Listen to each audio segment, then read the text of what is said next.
Découvrons à présent l'art noble qui est l'escrime. Avec une démonstration de combat au fleuret et à l'épée, j'invite donc Clément Évrard, enseignant au club de Calais, afin de nous dévoiler les spécificités de cette arme. Il y aura une petite installation électrique en même temps.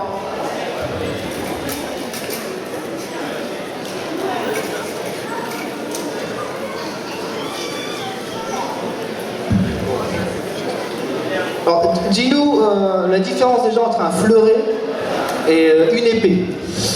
Bonsoir. Donc, le fleuret, c'est cette arme-ci. Donc, c'est une arme que on peut voir avec une coquille beaucoup plus courte. Et en fait, la différence va se jouer au niveau des règles et de la surface de touche de l'arme. Donc, au fleuret, la surface de touche se situe essentiellement sur le buste. Tout ce qui est hors du buste ne compte pas.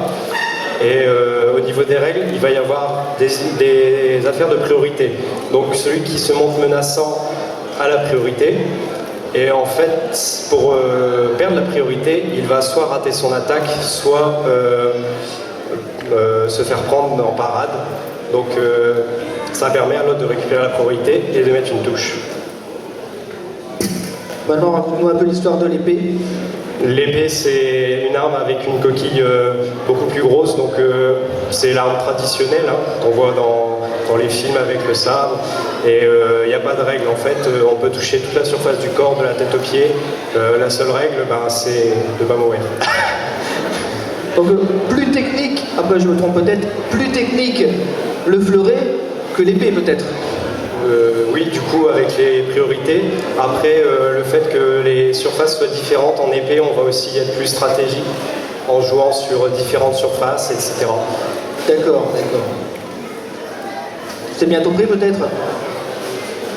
Présentez un petit peu votre sport, votre club, l'histoire un peu de votre club depuis quand il a été créé. Le club, la création du club, je ne connais pas, je sais juste que c'était avant, donc là on est à la salle Calypso, donc à Calais, on est le cercle des armes de Calais. Avant ça se passait il y a longtemps dans un vieux bunker sur Calais, depuis qu'on a une salle exprès pour l'escrime, elle a été construite pour ça. L'histoire un peu de l'escrime, ça remonte à l'invention d'une épée comme celle-ci. On s'en servait essentiellement pour régler les problèmes entre deux personnes. La personne qui mourait avait perdu et du coup c'était l'autre qui prenait ses terres. Et en fait le blanc c'est aussi dans l'histoire, c'est pour la première. Après c'est devenu la première goutte de sang devait désigner le perdant et du coup avec le vêtement blanc on voyait qu'il avait perdu et ça s'est développé au fil des années. Donc là je vois que vous faites un petit branchement électrique. Si je ne me trompe pas, c'est par rapport à vos plastrons que vous avez sur vous. Oui, alors à l'épée, là ce sera électrique, dès que ça touche, ça allume. En sabre. Donc sur ce petit appareil là, oui, les gens vont avoir les touches ici. Oui, ça. Ce sera vert et rouge. Et sur les verts ou rouge? On ne sait pas, je sais pas, je peux pas dire. Ça dépend. D'accord. Et le fleuret, en fait, il faut porter une cuirasse supplémentaire pour l'électrique. Voilà. Et il faut savoir quand même au niveau de l'escrime qu'aux Jeux Olympiques, c'est le sport qui a ramené toujours le plus de médailles depuis le début des Jeux Olympiques. 115 médailles, dont 41 en or. Je vous remercie Clément. Maintenant je vous laisse la place pour pratiquer votre art martial. Vous pouvez les applaudir pour les encourager.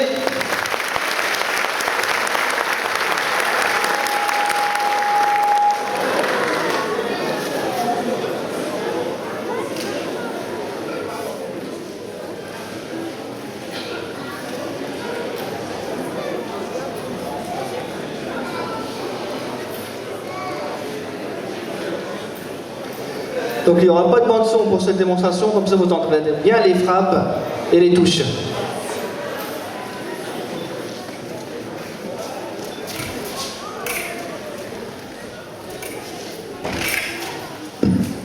Donc combat au fleuret pour commencer.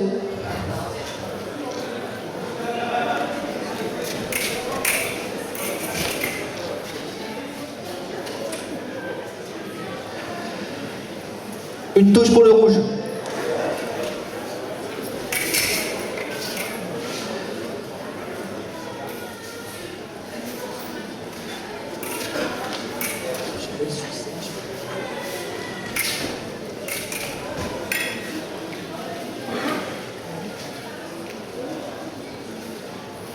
Donc 2-0 pour le côté rouge. Touche bleue.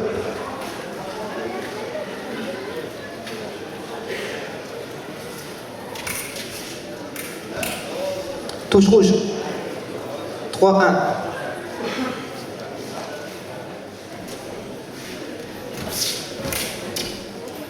Touche rouge encore.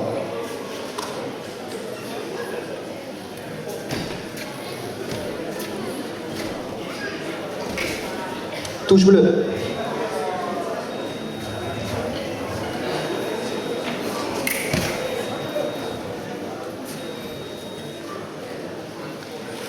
Applaudissez-les, messieurs, dames.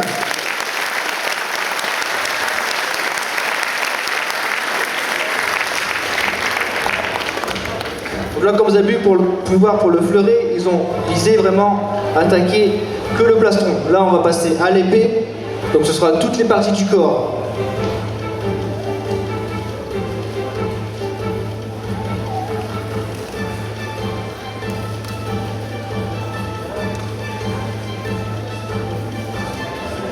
Le temps que vous préparez, vous êtes attaché par des fils. Ici, c'est pour avoir une surtension, pour avoir... En fait, ça permet de renvoyer le signal, en fait, quand on a touché ou pas touché, à l'appareil qui est là, qui permettra d'allumer ou pas la touche à celui qui aura touché. D'accord.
Donc le point là est aux deux personnes. Vous allez toucher en même temps. D'accord. Donc à l'épée, le point compte pour les deux personnes quand il y a touche simultanée.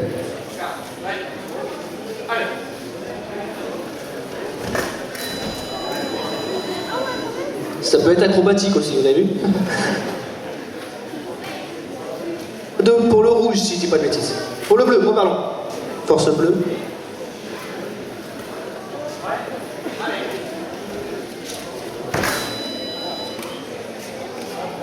« 3-3, ça se joue serré. Hein. Allez-y, on peut encourager l'équipe que vous voulez, allez-y. Vous êtes plus bleu, vous êtes plus rouge. Les rouges. 4-3 pour le rouge, ça tombe bien.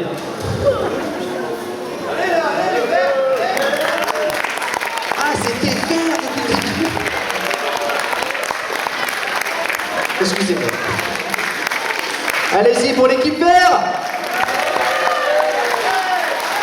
Pour la force rouge.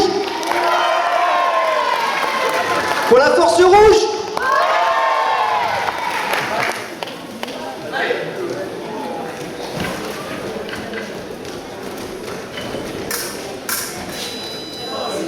Touche au sol.